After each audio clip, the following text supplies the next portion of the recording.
Prosseguindo a nossa série de mensagens sobre a primeira carta de Pedro, hoje continuamos no capítulo 2 e vamos falar sobre aquela que é a pedra viva e também sobre nós que somos, de acordo com a palavra de Deus, pedras vivas deste edifício que é a Igreja do Senhor. Vamos abrir as nossas Bíblias em 1 de Pedro, capítulo 2, versículos 4 a 6, e diz assim a palavra do Senhor: chegando-vos para ele, pedra viva reprovada na verdade pelos homens, mas para com Deus eleita e preciosa, vós também, como pedras vivas, sois edificados casa espiritual e sacerdócio santo, para oferecer sacrifícios espirituais agradáveis a Deus por Jesus Cristo. Por isso também na Escritura se contém: eis que põe em Sião a pedra principal da esquina, eleita e preciosa, e quem nela crer não será confundido. Senhor, que nós possamos realmente entender a Tua Palavra, o sentido da Tua vontade para nós, e em submissão e confiança nos entregarmos ao Teu querer aqui neste lugar. Nós pedimos isso em nome de Jesus, pedra viva. Amém. Não sei se vocês têm reparado, meus irmãos, mas ultimamente têm surgido assim algumas notícias. Acho que nós falamos aqui outro dia sobre isso. Há algumas notícias vindas de Israel, daquela confusão monumental que está ali armada, não é, na Palestina. Notícias que têm a ver com o ressurgimento de uma parte, de um grupo de religiosos no próprio judaísmo israelita que procura, à viva força, reedificar o Templo de Salomão, ou seja, o Templo de Jerusalém, um templo que já foi até o Templo de Herodes, não é?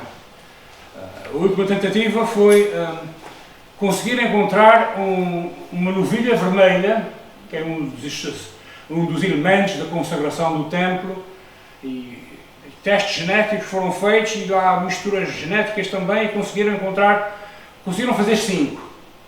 Só que, estranhamente, elas têm que ser todas vermelhinhas.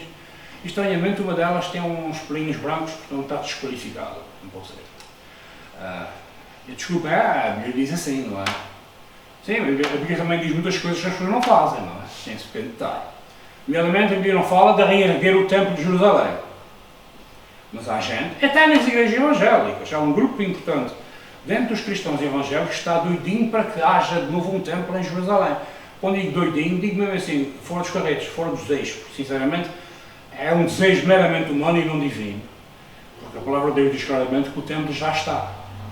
E não é que ele está lá em Jerusalém, não tem nenhum agora neste momento, só tem um muro. Tem lá uma mesquita, uma baita mesquita em cima do lugar do templo. E se a gente está à espera de conflitos, basta só dizer que tem de tirar lá a mesquita, para ver o que vai dar, não é? Pronto. E essa tendência na teologia dita evangélica que espera, com grande anseio, que se inaugure um templo do Senhor em Jerusalém, no fundo é uma coisa contrassenso, porque de facto, para que é que serviu o templo? Por causa da oração, sim, mas servia para mais coisas. Servia para fazer sacrifícios. Ora, evangélico, se desejar que se institui o templo para fazer sacrifícios, não faz lá muito sentido. Então uma pessoa quer chegar. Até porque nós achamos que, nós dizemos, a palavra de Deus diz que o sacrifício já está feito. Porque é agora matar animais agora outra vez em sacrifício ao Senhor. Eu penso sinceramente que este texto de Pedro nos devia chamar a atenção e nos devia mostrar claramente o que é que Deus acha sobre este assunto e sobre outros assuntos que andam muito na moda hoje em dia. Nomeadamente, a nossa passagem devia ajudar-nos a ver que uma das razões mais importantes pelas quais os crentes não têm esperado a reinauguração do templo dito de Jerusalém é porque o templo já existe e o templo é Cristo. É o Senhor Jesus. É quem nós estamos unidos pelo Espírito. Somente através da fé. Pela graça. E estamos sendo, nessa ligação, transformados corporativamente no templo de Deus, isto é, na família de Deus. É isso que diz as Escrituras. Nós não precisamos de uma casa em Jerusalém para servir de habitação ao Senhor, até porque o Senhor já habita connosco. E nós, nele também. No fundo, por outras palavras, nós não precisamos esperar para mais uma reconstrução. Há 2000 anos atrás o templo foi inaugurado. Houve uma destruição, não houve uma inauguração. E está em andamento agora, neste momento, o templo do Senhor existe. E segundo o apóstolo Pedro, nós lemos aqui, Jesus é a pedra viva, e a pedra de esquina ou angular deste novo templo vivo. E em Hebreus, se nós olharmos para a carta aos Hebreus, nós também aprendemos outra coisa, que esse Jesus que é a pedra de esquina é também o cordeiro sacrificial, o único que conseguiu tirar o pecado, e sem o qual, e em função do qual já não é necessário mais nenhum outro cordeiro ser morto, porque ofereceu o único e definitivo sacrifício oferecido e com valor lá na cruz. E como Hebreus diz, esse Jesus que é simultaneamente esquina do templo e templo da nossa adoração, esse Jesus que é simultaneamente Cordeiro de Deus que tira o pecado do mundo, esse Jesus também é o eterno sacerdote, de acordo com a ordem de Melquisedeque, como diz lá Hebreus, não é? Que fez a oferta e nos representa perante o nosso Deus no céu. E portanto a nossa esperança, meus irmãos, não está numa reinauguração de uma casa para Deus lá em Jerusalém. A nossa esperança não está no sacerdócio, num templo ou nos sacrifícios terrenos que os homens possam fazer. Mas a nossa esperança e certeza está em Jesus Cristo, para quem todas essas coisas apontam e em quem todas essas coisas já foram cumpridas. Nada mais precisamos. Olhando versículo a versículo, o que é que nós lemos? Que é uma pedra escolhida e rejeitada. Versículo 4. O apóstolo Pedro diz: chegamos para ele, pedra viva, reprovada na verdade pelos homens, mas para com Deus eleita e preciosa. E aqui Pedro está a aludir à citação que o próprio Senhor Jesus Cristo fez no Salmo 118, versículo 22. Jesus está citando, na palavra de Pedro, o Salmo 118, 22, quando diz: a pedra que os edificadores rejeitaram tornou-se a cabeça da esquina. E já vem, estão a ver como 1000 anos antes de Jesus, já o salmista falava da pedra da esquina que ia ser rejeitada. O próprio apóstolo Pedro tem aqueles textos, Jesus falou disso naqueles textos. Estão em Marcos, Mateus, Lucas e também em Atos. O apóstolo Pedro, Atos 4:11, utiliza esta expressão, essa citação, quando fala perante o Sinédrio, quando fala perante Anás, Caifás e os outros. E essa, meus irmãos, é a teologia que realmente importa. Nós estamos perante a teologia dos apóstolos, a doutrina dos apóstolos sobre a cruz, sobre Jesus. O Messias nunca iria ser um herói conquistador, mas ia ser o servo sofredor, de que falava Isaías, capítulo 52 e 53. O Messias iria ser aquele não que ia construir um templo de pedra, mas aquele que expulsou do templo os cambistas com um chicote e permitiu ser espancado e abusado por causa de nós. E ele, ao purificar o templo que estava lá em Jerusalém, ele disse: a minha casa não é uma casa de ladrões, é uma casa de oração. E o templo que Deus prometeu construir não é um edifício glorioso e terreno. Esse foi o edifício que foi destruído. O templo de Herodes era de tal maneira grandioso que, como eu já contei várias vezes aqui aos irmãos na igreja, quando os romanos o destruíram no ano 70 depois de Cristo, o câmbio internacional do ouro mudou, o ouro passou a valer menos. Eles sabem como é que o ouro passa a valer menos? É quando há mais. Quando eles destruíram o templo e derreteram as fortunas que estavam no templo, internacionalmente o ouro diminuiu de valor. Imagina o que é que estava ali. Conseguia imaginar? Não há nenhum governo nem todo o mundo, nem todas as reservas naturais do mundo fazem isso. Deus não prometeu construir um glorioso edifício terrestre. E quando Jesus diz, e nós em cá falamos disso há pouco, quando Jesus disse: olha, destruam isso que em 3 dias eu levanto. Quando Jesus disse isso, ele está a falar de um templo diferente, o templo do seu próprio corpo. Ele é o nosso templo. O templo eleito por Deus desde toda a eternidade. A pedra que disse ao Pai, na eternidade: eu vou no lugar deles. Ofereceu-se por nós. E ele veio como eleito de Deus para ser o substituto daqueles que o Pai havia escolhido. E nele nós fomos escolhidos desde toda a eternidade. E nisso nós temos o pacto da salvação, a aliança da salvação estabelecida na eternidade pela Santa Trindade. Pai, Filho e Espírito. O plano não foi inventado à última da hora, o plano existe desde sempre. E portanto, meus irmãos, havia uma pedra. Há uma pedra. Essa é a esquina. Mas nós tratamos mal a pedra, nós rejeitamos a pedra, que é Jesus. Mas o texto também nos diz outra coisa, que há pedras nesse templo, que não é a pedra de Cristo, mas que somos nós. Versículo 5. vós também, diz Pedro, como pedras vivas, sois edificados casa espiritual e sacerdócio santo, para oferecer sacrifícios espirituais agradáveis a Deus por Jesus Cristo. Se há de facto uma pedra de esquina, também há outras pedras, que somos nós, fazemos parte do edifício. E diz-se por vezes que Jesus é a semente, costuma-se dizer, Jesus é a semente e nós também somos sementes, porque pregamos e semeamos o Evangelho. Costuma dizer-se também que Jesus é a pedra e nós também somos pedras, algo diz a mim. E ambas as afirmações são verdadeiras, meus irmãos. Cristo, em Gálatas 3, é chamado de a semente. E aqui, em 1 de Pedro, é chamado de pedra. Mas também é verdade que nós, os que cremos, somos sementes em Cristo. E aqui somos considerados como pedras vivas. E esta palavra como, está aqui no início do versículo, vós também como. Essa palavra como é importante. Está sinalizando que o apóstolo Pedro está a falar uma metáfora, uma parábola, no fundo, uma comparação. Os cristãos não se devem considerar cristãos de cidadãos de segunda classe na história da redenção. Os israelitas tinham um templo, mas esse templo já acabou. E por muito que doa a Israel e a alguns dos que ali habitam, não vai voltar. A glória foi removida. A palavra de Deus diz que a glória foi removida de Israel. Passou a história. Eles foram exilados. E toda a economia, como nós bem sabemos, toda a economia israelita rodava à volta do templo. Era a casa forte, era o banco central, era tudo isso. E, no entanto, essa realidade não era uma realidade que existia por si própria. Devia estar a apontar para Deus, e, no entanto, não estava, porque os seres humanos são assim. Preocupam-se com as suas visões e com as suas definições. E, em virtude da nossa união com Cristo, nós somos transformados num templo que não pode ser destruído. E é por isso que nós oramos pelos irmãos que estão a sofrer perseguição, porque por muitas vezes que a carne seja destruída, que haja perseguições, que haja fogueiras, que haja mortes, ninguém consegue eliminar o Evangelho de Cristo.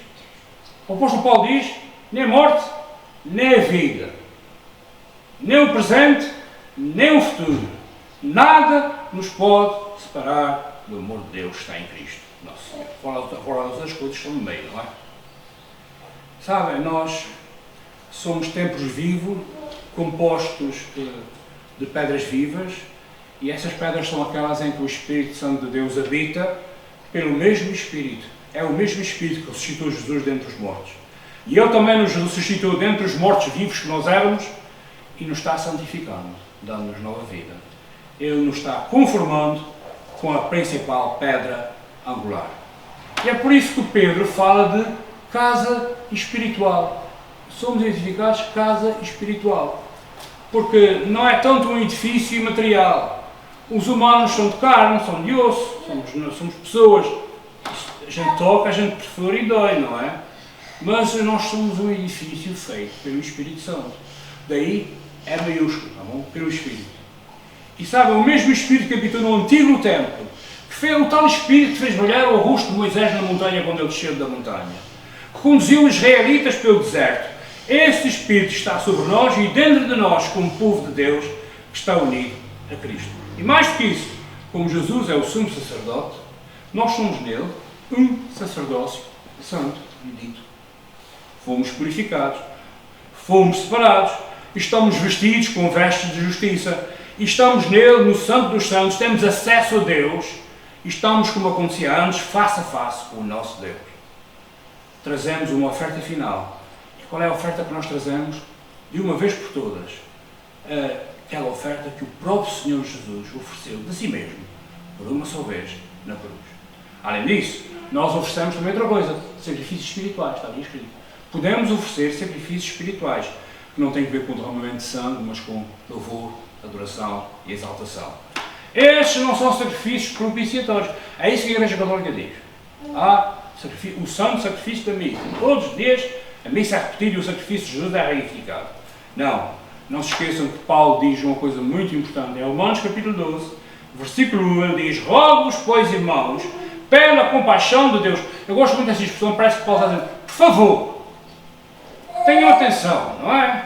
Que apresenteis os vossos corpos em sacrifício vivo, santo e agradável a Deus, que é o vosso culto racional. Então qual é o nosso sacrifício? O culto racional. Ou seja, o culto é emotivo. Pode ser, não tem problema nenhum. Mas nunca pode suplantar aquilo que nós sabemos, a razão por que nós somos. O culto é a oferta das nossas vidas, assim como Cristo se ofereceu por nós. E portanto é como dizia João Calvino, no culto nós oferecemos pronta e sinceramente ao Senhor. Com gratidão. Oferecemos-nos porque de facto já temos sido tão abençoados. Oferecemos porque Cristo já fez tanto em nosso favor. E no poder de tudo, o que Ele está atualmente fazendo dentro de nós, pelo seu Espírito, nós estamos gratos e nós oferecemos sacrifícios espirituais. As nossas vidas são aceitáveis a Deus, não com base na nossa cooperação com a graça, como diz Roma, né? Como diz a Igreja Católica Romana, mas sim com base no sacrifício que, de uma vez por todas, Jesus ofereceu por nós. O seu sacrifício não foi o início dos sacrifícios, foi o único e definitivo sacrifício. O sacrifício pelo qual nós estamos hoje em união com Ele, diariamente. Todas as vezes que nos chegamos a Deus, esse sacrifício que foi feito há 2000 anos permite-nos aceder a Deus. Terceira e última coisa, versículo 6. Cristo é a pedra de esquina, a pedra angular, nós somos pedras vivas, mas nós também sabemos que Ele é pedra de esquina. E o versículo 6 diz, por isso também na Escritura se contém, eis que põe em Sião a pedra principal da esquina, eleita e preciosa, e quem nela crer não será confundido. Quem se mete em construir casas, como alguns de vocês, sabe perfeitamente que disse pôr a primeira pedra, não é? Tem que se começar de algum lado. Alguém vai começar pela estiga? Ninguém. Então, uma pedra. E cada edifício começa com alguma coisa. Começa com um lugar qualquer, ou repousa sobre um alicerce qualquer. E o edifício santo de Deus começa com Cristo e repousa sobre Cristo. O apóstolo Pedro está citando Isaías 16, quando diz, o profeta, portanto assim diz o Senhor Deus, eis que eu assentei em Sião uma pedra já provada, pedra preciosa da esquina, que está bem firme e fundada, aquele que crer não se apressa. Ou seja, está feita já, está pronta, não vale a pena excitações, não é? Israel tentou construir, por assim dizer, o seu templo, e ainda há malucos hoje em dia que querem fazer a mesma coisa. Muitos, Israel, a maioria, não entendeu que o templo apontava para outro templo. O tal templo que Jesus disse, põe embaixo, 3 dias depois está levantado. E eles vangloriavam-se no edifício. E não na promessa do Deus da aliança de ser um Deus que iria cuidar deles e dos seus filhos, daqueles que crescem. E através de Isaías, como nós lemos agora Isaías 28, o Senhor nosso Deus prometeu que lançaria uma pedra diferente, uma pedra de ângulo, de esquina diferente, um fundamento eterno, precioso, testado e uma esperança segura para todos aqueles que creem. Jesus é essa pedra. Aquela pedra angular prometida há muito tempo. E a gente olha para a história da igreja e vê como durante tantas centenas de anos a igreja de Jesus não entendeu isso e fartou-se de fazer templos para ele. Quando as igrejas cá em São Miguel, quando digo igreja, significa templos, não é edifício. E nós mesmo, sendo evangélicos e tudo mais, às vezes confundimos. Vamos à igreja. Isto não é a igreja somos nós, somos o templo vivo de Cristo, não é os 4 pedaços, não é? Deus prometeu, a igreja errou, e ainda hoje em dia, infelizmente, falta nas igrejas a pedra de toque, a pedra angular, a pedra que é Cristo. Porque quando nós vemos igrejas em que aquilo que se anuncia não é o Evangelho de Deus, mas é mensagens de autoajuda, de autoaperfeiçoamento, de mudança social, tanta coisa bonita que é anunciada nas igrejas, mas não se anuncia o puro Evangelho de Cristo.